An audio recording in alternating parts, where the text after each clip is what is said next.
Tansei, I'm Chris Anashkate. Welcome to APTN National News for this Wednesday. The province of Ontario announced on Wednesday that a new transmission line will be built.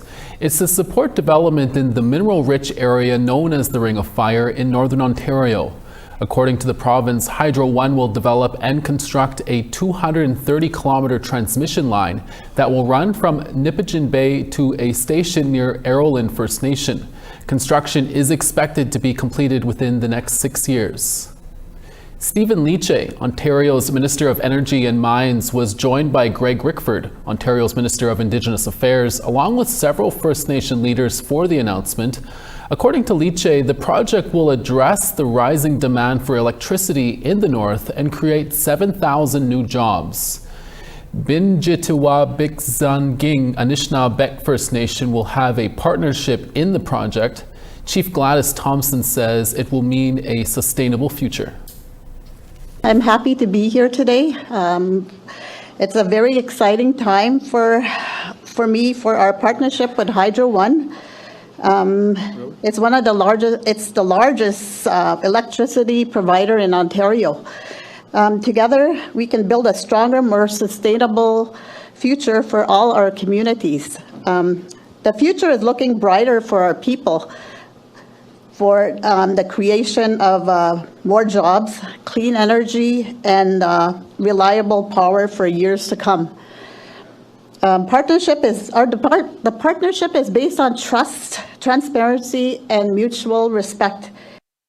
As of Tuesday, the Federal Indian Hospital settlement claims process is now open. It's for people who experienced harm at one of the 33 Indian hospitals included in the settlement.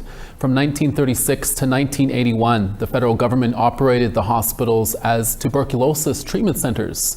They were supposed to be a place for healing, but for some individuals, it was a place of abuse and negligence.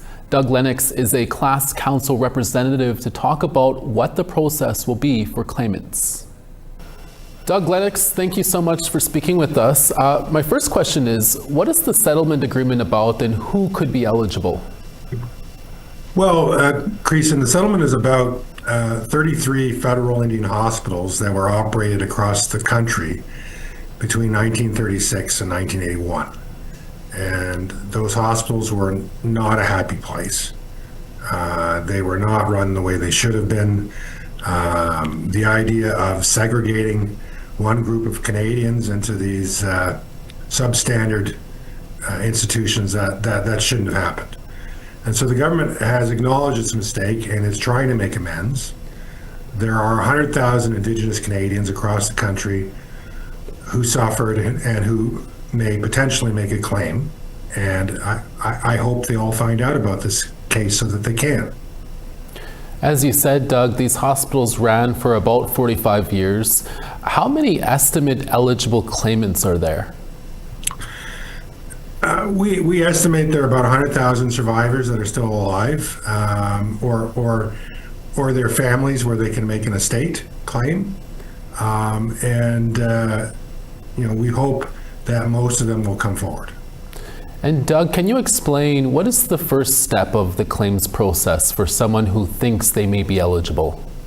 I think the first step is to go to the claims administrator's website. They are administering the settlement. They're who decides your claim and who issues compensation. They are at ihsettlement.ca. There's also a 1-800 number you can call. You can find that through the website. There are claims helpers there. You can arrange schedule a telephone appointment to talk to someone who will walk you through the process and explain to you, what the documents are, what you need. And Doug, there are different levels of compensation. Can you explain what they are and how this is verified? Yes, there are 5 levels of compensation from $10,000 all the way up to $200,000 based on the severity of abuse that the claimant suffered. Each claim will be decided individually based on the documentary record. So that is, the claim form that the claimant is putting forward, telling their story as best as they can remember it, or maybe as their friends or family or someone knows them can help them with that. The government will do the best that it can to verify a claim by looking at its available records, but given the passage of time, they may not always have records. The claims administrator will look at everything that is available, and they have to assume that the claimant is acting in good faith. They have to assume that the claimant is being honest and try to decide the claim on that basis.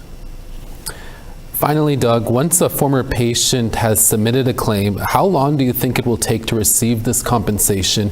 And do you have an estimate number on the total compensation amount?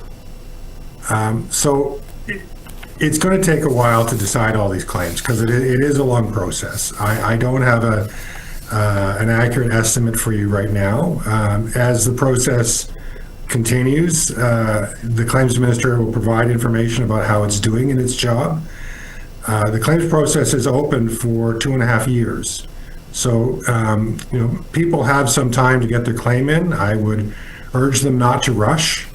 Don't just put your claim in on the first day. Think about it, get whatever help you need, make sure you've said everything you need to say. I don't know how much money ultimately will be paid out. Canada is committed to pay for as many claims as there are. And so as many claims as there are decided, they have to pay it. So, we will see. I think if this is a big case, it's a lot of people. I hope everyone who is entitled to money gets it. Doug Lennox, we'll have to leave it there. Thank you so much for your time. Thanks, Creason. Canada's 3 Arctic premiers took part in a panel discussion in Ottawa on Wednesday. They spoke on the federal government's plans for Arctic security and what they hope to see. APTN's Justin Hardy brings us that story. Our message is that Arctic security and sovereignty cannot be one-dimensional. Premiers John Mayne, AJ Simpson, and Curry Dixon are in the nation's capital this week for a series of meetings between the provinces, territories, and the federal government. While there, they took part in a Nordic-Canadian Arctic Symposium with representatives from Denmark as well as Inuit and Sami leadership. Arctic security talks are more prevalent now due to US President Donald Trump's stated plans to annex Greenland by force if necessary.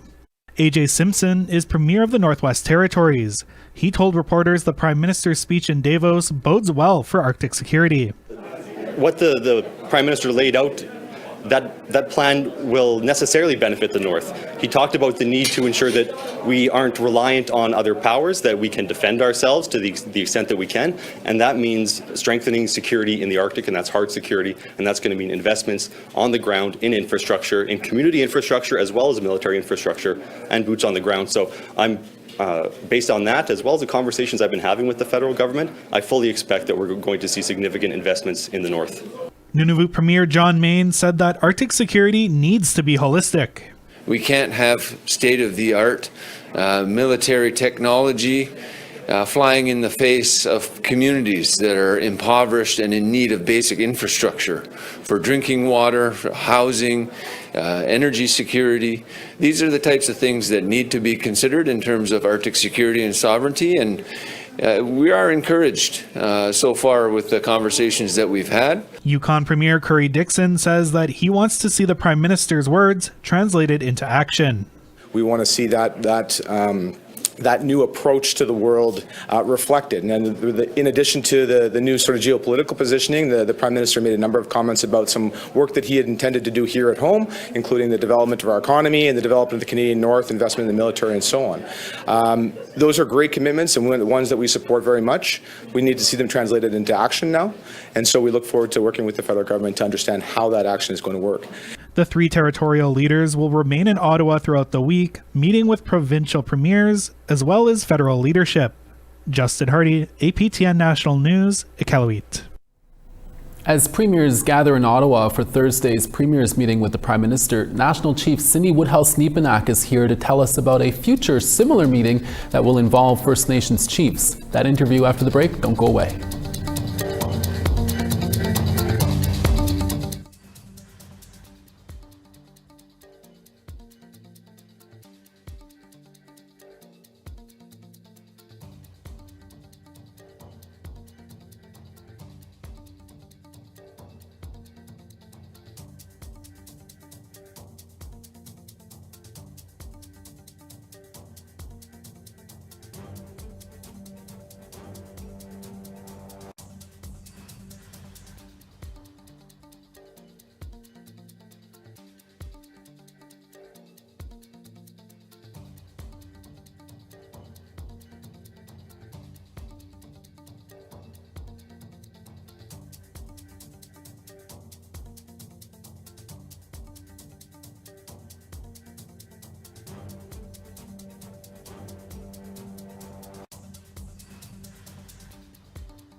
Welcome back.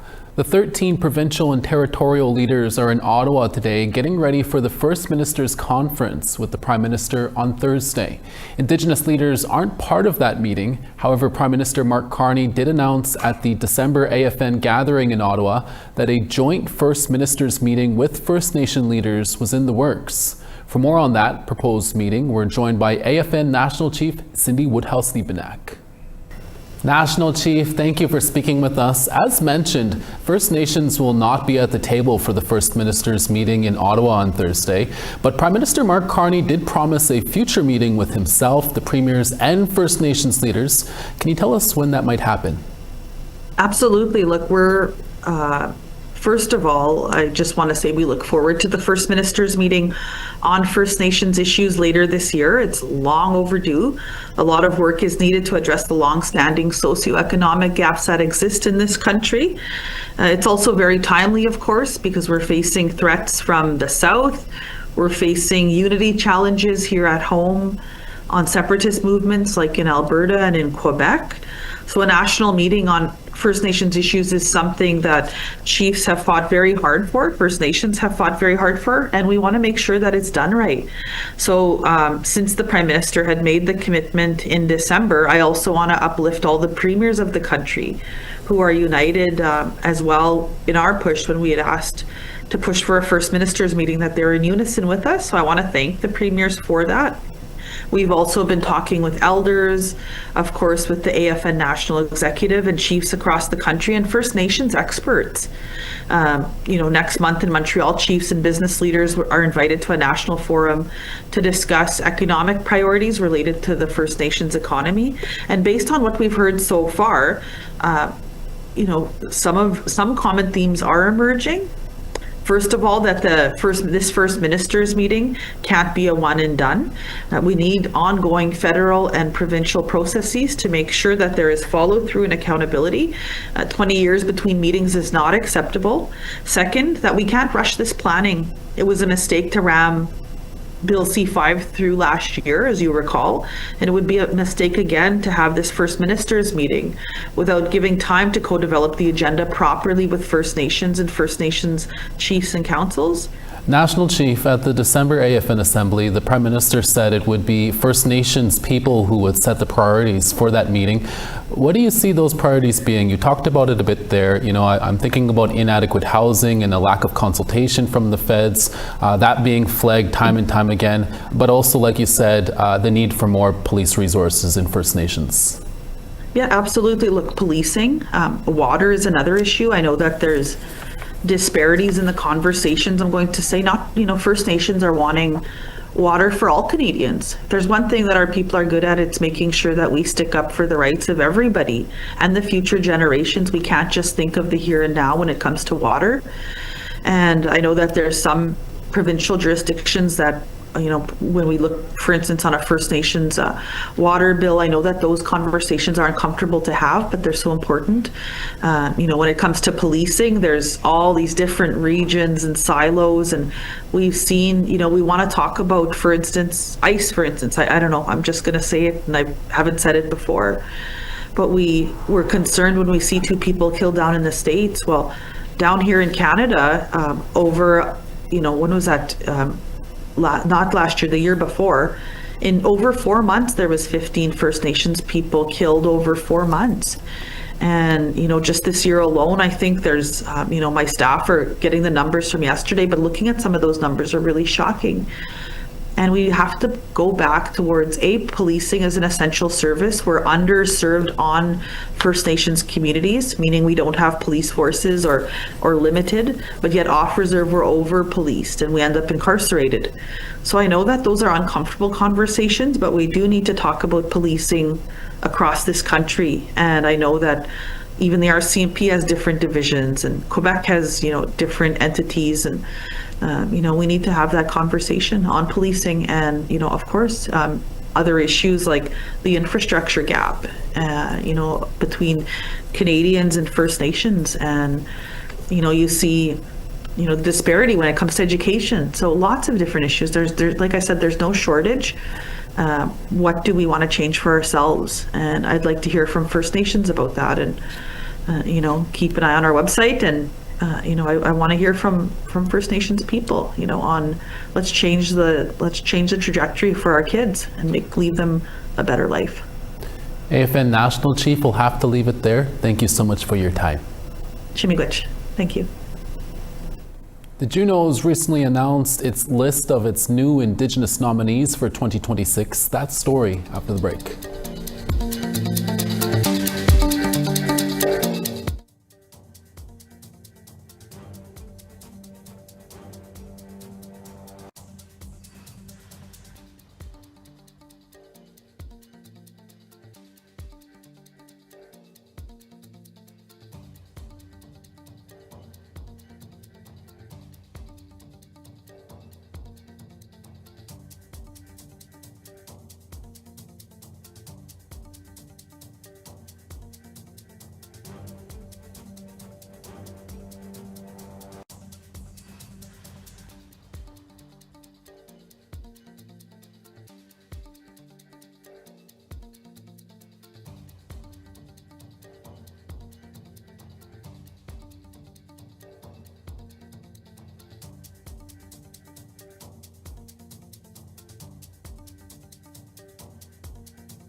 Welcome back. Time now for our photo of the day. Another idyllic view from the Gitxsan Nation. A big thanks to Clarence Jones for sharing this beautiful winter landscape and for being a regular contributor to the show. And remember, you too can send us your pictures to share at aptn.ca for the chance to be featured as our next photo of the day. Time now for tomorrow's weather forecast. In St. John's, -3, Charlottetown, -8. Cartwright, -2, La Grande River, -19. -15 in Saguenay, Quebec City, -11. Ottawa, -12, Toronto, -12. -19 in Timmins, Sioux Lookout, -17. God's Lake, -17, Puckatawagan, -15. -14 in Winnipeg, Princess Harbour, -14. -8 in Saskatoon, Regina, -9. Buffalo Narrows, -11, La Ronge, -16. 0 in Grand Prairie, Fort McMurray, -6. 3 in Medicine Hat, Calgary, 4. Vancouver, 8. Kamloops, 7. -9 in Fort Nelson, Smithers, 4. -5 in Whitehorse, Beaver Creek, -9. Wrigley, -19. Fort Simpson, -14. -29 in Sax Harbor, Paulatuck, -32. -26 in Baker Lake, Chesterfield, -23. And Arctic Bay, -25, Agulik, -24.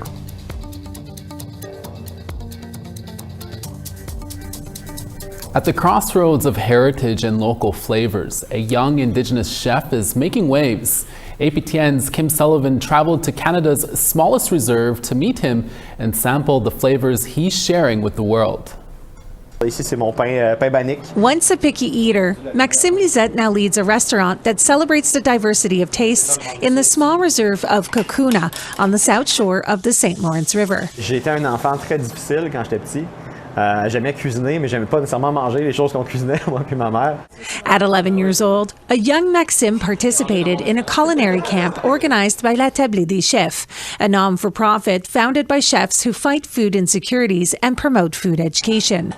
While there, he remembered his mother who instilled in him the importance of table manners and the rule that nothing on the plate should ever go uneaten. Faced with a dish of pasta with bell peppers and mushrooms, he remembered his mom's teachings. Là, je suis comme, mais c'est pas si pire, tu sais. Puis cette espèce de 7 à 10 jours-là de camp où tu goûtes plein d'affaires, où tu apprends à couper, à cuisiner. Donc, ça crée comme une espèce de déblocage. Moi, j'appelle ça une malédiction qui a été brisée, qui a été rompue. Je suis revenu chez nous, j'ai dit à ma mère, j'aime vraiment ça que tu achètes des poivrons et des champignons. Je vais cuisiner à souper, exemple, demain. His mother wasn't the only one to see this breakthrough. His teacher, Madame Pascal, also noticed this new passion of his, and she mentioned Maxime to the owner of a bistro. Elle me revient un après-midi avec un message. Elle me dit, j'ai dit là, que tu tripais sur la bouffe, tu sais, puis mec, t'as 15 ans, tu iras la voir, elle aura une place pour toi. He still had 4 years to wait. Des années secondaires assez difficiles, beaucoup d'harcèlement, d'intimidation, faible confiance en moi. Secondaire 3, en octobre, le 19 octobre de mon secondaire 3, j'ai 15 ans. 2 jours plus tard, je suis dans le restaurant.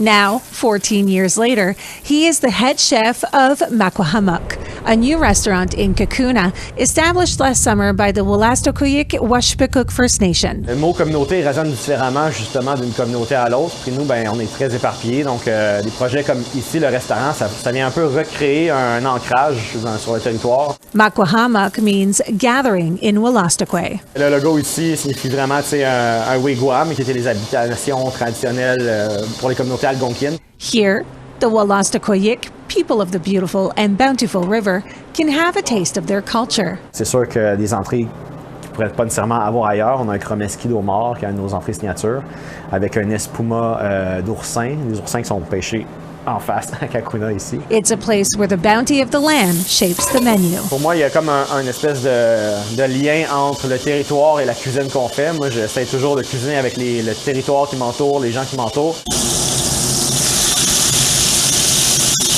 The flavors of the menu vary On a notre sauce barbecue qu'on fait avec le sirop d'érable de la communauté. and come from the Washpekuk, the St. Lawrence River, and the Wolastoqey, the land. Avec le beurre tortue, donc un beurre au chimichurri et aux herbes salées du Bas-Saint-Laurent. Flavors to suit every taste. And one thing to keep in mind, Santé! Chef Lisette is a trained pastry chef, so save some room for dessert, like this delicious Black Forest mousse. Les desserts, c'est vraiment un trip. Pride within 4 walls, that's what you'll find at Makwahamuk. Je pense que c'est un petit peu ma responsabilité comme chef cuisinier qui embrasse ses racines autochtones de porter, pas nécessairement ce fardeau-là, mais au moins cette responsabilité-là de garder la culture en vie.